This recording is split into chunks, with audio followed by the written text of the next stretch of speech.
કેવો લેવો, કેવો ન લેવો, મોટાને કેમ માન આપવું, કેવા કપડાં પહેરવા, આવું ઘણું બધું હોય. માત્ર પુસ્તકીય જ્ઞાન લેવાથી આપણે ભણી લીધું ન કહેવાય. સમજાણું?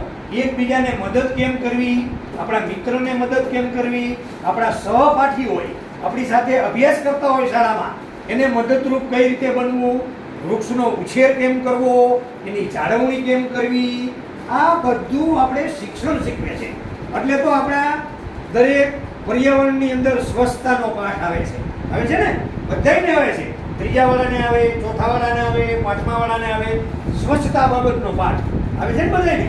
એ સ્વચ્છતાનો પાઠ એટલા માટે મૂકવામાં આવ્યો છે કે ભાઈ તમે એ અભ્યાસ કરો અને એમાંથી શીખો. હમણાં પાંચમા વાળાને એવો થોડો પાઠ આપણે સ્વચ્છતા બાબતનો લીધો તો તમે બીમાર પડ્યા હો તો આપણે રિપોર્ટ કરાવવો પડે, બરોબર ને?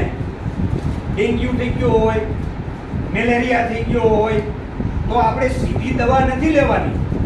ગોળી સીધી લઈ એ અસર ન કરે.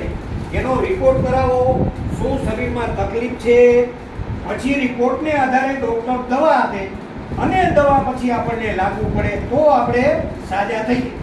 આવા ઘણા બધા કારણો હોય ભણતરમાં. એ પણ આપણે શીખવા માટેનું છે. સમજાણું? એટલે આવા જંક ફૂડ ખાવાના નથી. તમારી વાડીમાં તાજું ઉગતું હોય એવું બધું ખાઓ.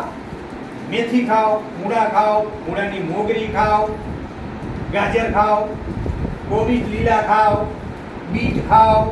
આવું ઘણું બધું આપણે ખેતીમાં ઉગતું હોય જે આપણા શરીરને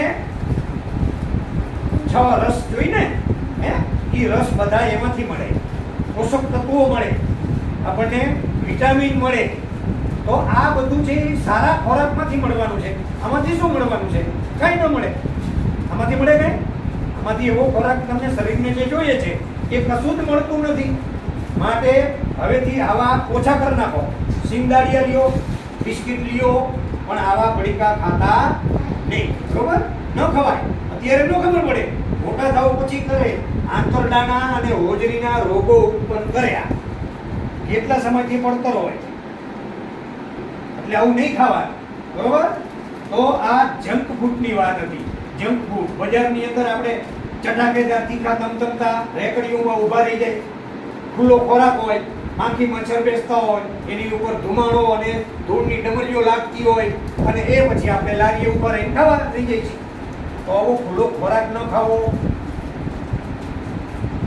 ઘણી બધી વસ્તુ આપણે શીખવા માટેની છે. આ આપણું સ્વાસ્થ્ય જાળવવા માટેની બાબત છે. બધી સ્વાસ્થ્ય આપણું તો જ જળવાય. સમજાય છે? સ્વાસ્થ્ય જાળવવા માટે ઘણું બધું કરવાનું છે. આપણા શરીરની સ્વચ્છતા રાખવી છે, કેવો ખોરાક ખાવો, કેવું હળીમળીને રહેવું. જો હસવું પણ એક આરોગ્ય માટે સારામાં સારું ટોનિક છે. મેં કીધું ને કે laughing is the best medicine. હસવામાં હસો એ સારામાં સારી દવા છે. મોઢું ચડાવીને બેઠા રહ્યો તો રોગો ઉત્પન્ન કરે. કોઈ સાથે બોલવું નહીં, દોસ્તી ન કરવી, એની સાથે વેરભાવ ઊભા કરવા, તો એ પણ એક શરીરના રોગનું કારણ છે. માટે હસતા રહેવું, બીજાને મદદ કરતા રહેવું. કશું ને એવું બધું. ચાલો બાય.